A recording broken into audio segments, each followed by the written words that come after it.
Hi guys, this is Anshit. तो आज की वीडियो में हम देखने वाले हैं सेट डाटा टाइप को। सेट डाटा टाइप क्या होते हैं? जिसके अंदर रिपीटेशन अलाउड नहीं होती। अगर आप कोई भी एक एलिमेंट को बार बार रिपीट करेंगे तो वो उस एलिमेंट को एक ही बार शो करेगा। इस चीज के बारे में हम आगे डिटेल में बात करेंगे। अभी के लिए हम जान लेते हैं सेट बनता कैसे है।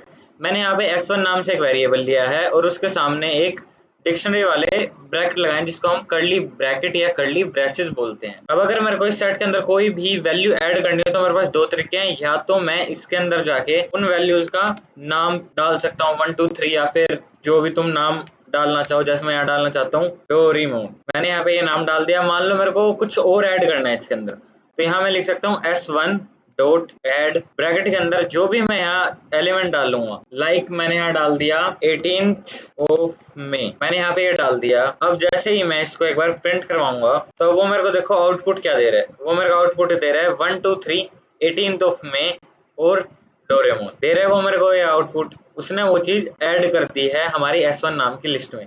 मेरे को कोई भी एलिमेंट ऐड कराना हो मैं फिर से वही लिख सकता हूँ s1 डॉट ऐड ब्रैकेट के अंदर मेरे को लिखना है by chance hi guys this is Anshu. By chance मेरे को ये लिखना था। मैं F7 से रन करूंगा, वो मेरे को यही दे रहा है 1 2 18th ऑफ मई फिर 3 फिर hi guys this is Anshu and then Doraemon. अब आप पूछोगे कि 1 2 के बाद यहाँ 3 क्यों नहीं आया? क्योंकि स्टार्टिंग के अंदर यहाँ 3 आना चाहिए था। वो ascending to descending order basically set काम करता है। 1 के बाद 2, 2 के बाद उसको यहाँ पे 18 दिखता है जो कि स्ट्रिंग के अंदर है। जिसने 18 डाला, फिर उसने 3 डाला, देन उसने हाई डाला और फिर उसने लास्ट में डोरेमोन डाला। ठीक है, ये एक असेंडिंग ऑर्डर में वर्क करने वाली चीज है। आप इसको आगे डिटेल में समझेंगे। तो ये था हमारे पास सेट का फर्स्ट फंक्शन जिसको हम बोलते हैं ऐड फंक्शन। उसके बाद हमारे पास सेट का सेकंड फंक्शन आता है जिसको हम बोलते हैं लेंथ फंक्शन। लेंथ फंक्शन आपने स्ट्रिंग के अंदर भी पढ़ा था। लेंथ फंक्शन क्या करता है? किसी भी चीज की लेंथ निकाल के दे देता है। अब बाय चांस मेरे को प्रिंट करवाना है लेंथ, इसकी लेंथ हो s1 की। अगर मेरे को ये प्रिंट करवाना है तो मैं F7 से रन करूंगा और वो यहाँ पे मेरे को इसकी ये लेंथ प्रिंट करके दे देगा जो कि थी 6। अब 6 यहाँ कैसे आई? ये 3 एलिमेंट, उसके बाद 4th एलिमेंट ये, 5th हमारा डोरेमोन और 6th हमारा 18th ऑफ मई। ठीक है, उसके बाद हमारे पास एक सेकंड फंक्शन आता है जिसका नाम है रिमूव।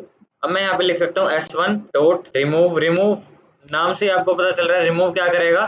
कोई भी एलिमेंट को बाहर निकाल देगा। बाय चांस मेरे को इस एलिमेंट को बाहर निकालना था, हाय गाइस दिस इज अंशु। तो अब मैं क्या करूंगा? सिंपली इस एलिमेंट को यहाँ से मैं कॉपी करूंगा और रिमूव में आके यहाँ पे पेस्ट कर दूंगा। जैसे इसको F7 से रन करूंगा तो वो मेरे को आउटपुट में वो चीज नहीं दे रहा, हाय गाइस दिस इज अंशु। ठीक है, तो आपको रिमूव फंक्शन समझ आया। उसके बाद एक फंक्शन था जो कि था लिस्ट के अंदर जिसको हम बोलते थे पॉप फंक्शन।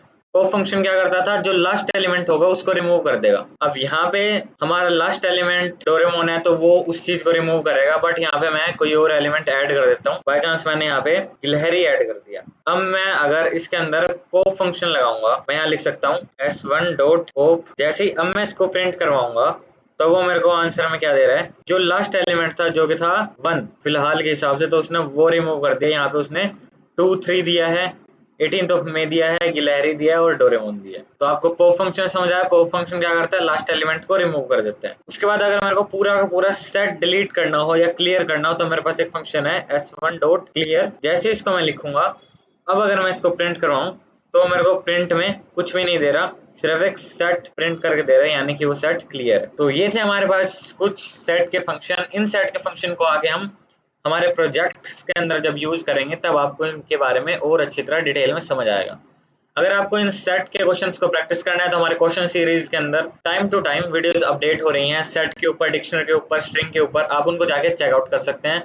मिलते हैं नेक्स्ट वीडियो में, तब तक के लिए कीप ग्रोइंग कीप हसलिंग।